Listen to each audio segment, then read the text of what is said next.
जब से यहाँ आई हूँ इस हॉस्टल में फसाद खड़ा करके रखा है तुमने। मैंने तुम्हें कई बार समझाया है कि ये कोई गांव नहीं है, यहाँ हर चीज के उसूल और ज़वाबित होते हैं। अगर मेरे गांव से होने का दोबारा जिक्र किया तो तुम्हें जोर की लात मारूंगी।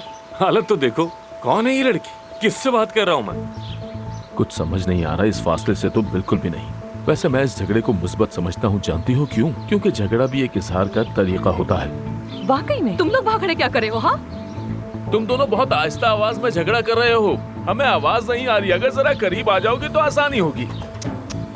जरा देखो तो सही, झगड़ा, शोर, अफरा तफरी, जो कुछ चाहो सब है यहाँ। तुम्हारी वजह से हमारा इमेज खराब हो रहा है। आमिर ठीक कह रहा है, बिल्कुल ठीक। इस तरह क्लिनिक नहीं चलते, या तो सुलह कर लो या फिर अलग हो जाओ। हाँ तो बोलो फिर, आमिर हक पर, आमिर हक पर। क्या ये स्लोगन है यहाँ का? आमिर ही हक पर है। कोई हक पर नहीं है, मैं हूँ हक पर। दोस्तों, हमें कुछ देर तनहा छोड़ सकते हो? ठीक है, देखना वही जीतेगा। तुम्हें तो बहुत मजा आ रहा है ना इन बातों का। अपनी सरबराही मजबूत कर रहे हो। अगर तुम वाकई सरबराह हो तो फौरन नीचे जाके मसाइल हल करो पहले। मुझे मालूम है कि तुमने किसका ऑपरेशन किया। कौन है वो? आयदन गुलेर।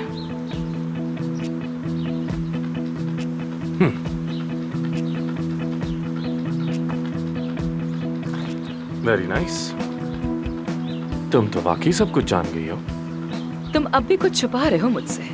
कसम खाकर कहती हूँ, तुमने उस एक्ट्रेस से ऐसी ही दोस्ती नहीं की और इतनी मशहूर औरत का ऐसे ही मुफ्त ऑपरेशन भी नहीं किया होगा। मैं बहुत नर्म दिल इंसान हूँ, अब और क्या कह सकता। बहुत ही नर्म, हद से ज्यादा। कहाँ जा रही? आयदन गुलेर से मिलने जा रही हूँ मैं। देखते हैं वो क्या बताती है मुझे। कहीं नहीं जा रही हो तुम। तुम्हें आयशा और बादी साहिबा से निपटना है। अगर तुम खुद को यहाँ का बॉस कहते हो तो मेरा बिगड़ा हुआ काम तुम ही ठीक कर लो ना। यार मैं तंग आ चुका हूँ तुमसे। सिर्फ 2 दिन में ही तंग आ चुका हूँ मैं तुमसे।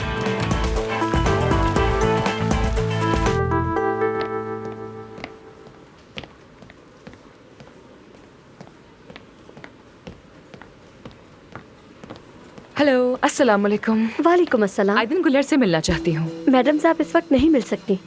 डॉक्टर एहसन अरमान हूँ मैं, मिस्टर आमिर दमीर की पार्टनर। मुलाकात नहीं, मुआयने के लिए आई हूँ। माजरत चाहती हूँ, वो रूम नंबर 5207 में है। बहुत शुक्रिया। तकलीफ के लिए माजरत। चलो परवीन जल्दी करो, एफसून मेरे रास्ते तो में हाथ है। पैर फूल गए हैं, क्या करें हम? मुझे समझ नहीं आ रहा वो इतनी शिद्दत से ये क्यों जानना चाहती है कि आमिर ने किसको ऑपरेट किया है। बहुत तेज लड़की है और जिद्दी भी।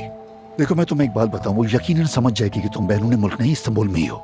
मेरे ख्याल में उसके समझने से पहले सब कुछ सच सच बता दो। उसे पता चलते ही वो वापस चली जाएगी, फिर मैं उसे दोबारा खो दूंगी और मैं ये नहीं चाहती।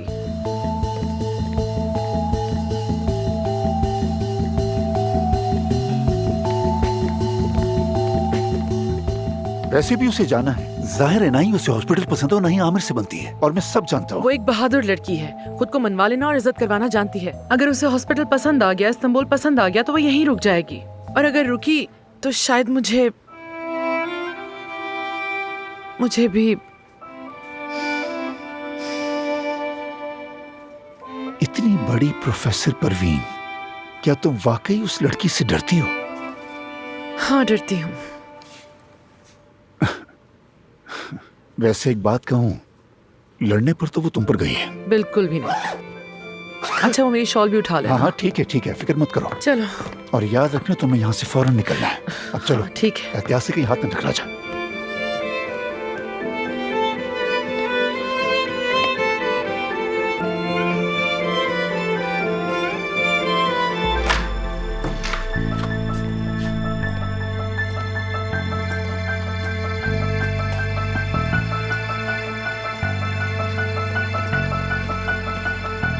हेलो, कैसी हैं? मैं आयदन गुलेर को ढूंढ रही थी, सुना है वो इसी कमरे में थी। वो तो यहाँ नहीं है, यहाँ तो कोई और खातून थी और वो अभी बहुत जल्दी में निकली है। आयदन गुलेर इस कमरे में नहीं है क्या? मैंने कहा ना कि वो यहाँ नहीं थी, बल्कि हॉस्पिटल में ही नहीं थी। मुझे यहाँ का सब कुछ पता होता है। तुम फैन हो उनकी? फैन हो उनकी? नहीं, फैन नहीं हूँ मैं। तो फिर जो खातून इस कमरे में थी वो कौन थी, बता सकती हैं? मुझे नहीं पता, शायद वो भी कोई अदाकारा हो, लगती तो वैसी ही थी। क्या नाम जानती है उनका? नहीं। डॉक्टर ने कहा कि आयदन गुलेर को यहाँ ऑपरेट किया है और रूम नंबर यही बताया, लेकिन इस कमरे में जो थी वो कोई और खातून थी, ऐसा ही है ना? जी हाँ। कसम से कुछ समझ नहीं आ रहा। थोड़ा सा दिमाग लगाओ।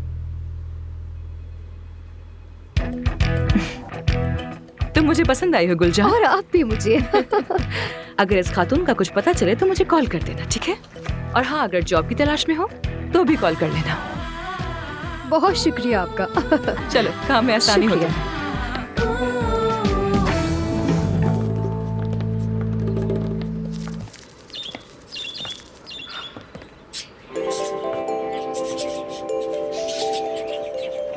क्या हुआ? परिंदों से कोई खबर आ रही है क्या?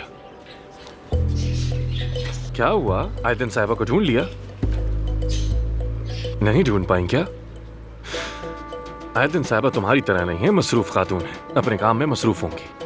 टिड्डी एक बार छलांग मारती है या फिर 2 बार मारती है, मिस्टर आमिर तमीर। नहीं, तीसरी बार भी मारती है। कहानी का वो हिस्सा जो मैं लिखूंगी, तब तुम देख लेना। तुम्हें वाकई यकीन है कि तुम मुझे इस हॉस्पिटल से निकलवा सकती हो? और नहीं तो क्या। और तुम इस हॉस्पिटल की मालिक भी नहीं बनना चाहती, है ना? मेरा मसला क्लिनिक नहीं है, मेरा मसला तुम हो। तुम मुझे फंसाने की कोशिश कर रही हो। अगर तुम इसे फंसाना कहते हो तो तुम कुछ नहीं जानते। तुम्हारे गाल सुर्ख हो गए। किसी डर्मेटोलॉजिस्ट से मिलना चाहिए तुम्हें। फिर मिलेंगे अरमान साहिबा।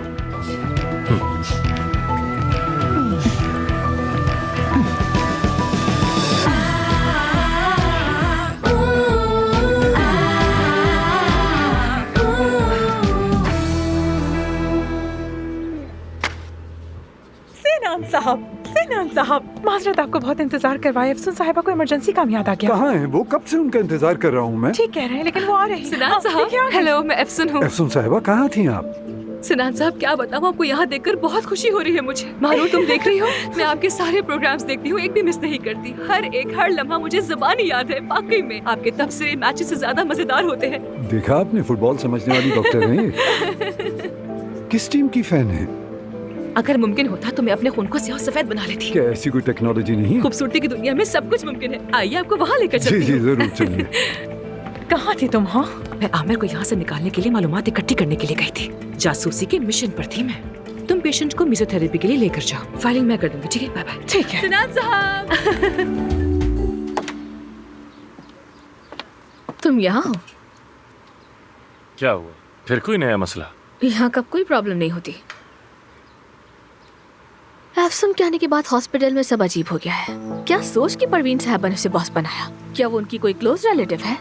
नहीं मालूम हो रहा है। मुझे लगता है वो तुम्हारी जगह लेना चाहती है। तुम्हें मोहतात रहना चाहिए। मेरी जगह कोई भी नहीं ले सकता, तुम फिक्र मत करो। क्या रहे कि तुमने दूसरे हॉस्पिटल में ऑपरेशन किया और पैसे भी अपनी जेब में डाल लिए। मुझे खबर है वो कुछ नहीं कर सकती। आमिर, देखो, मुझे तुमसे एक और बात करनी है। प्लीज नाराज मत होना मुझसे, ठीक है ना?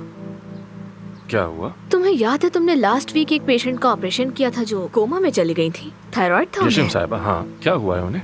वो अब ठीक है, लेकिन अफसून कहती है कि वो तुम्हें लापरवाही पर एथिक्स कमेटी ले जाएंगी। देखो आमिर, बात यह है कि तुम कभी भी उस कमेटी के सामने नहीं गए। ये तुम्हारे लिए इज्जत का मामला है। अफसून तुम्हारी इज्जत और पेशे पर धब्बा लगाने वाली है। तुम ऐसा मत होने देना।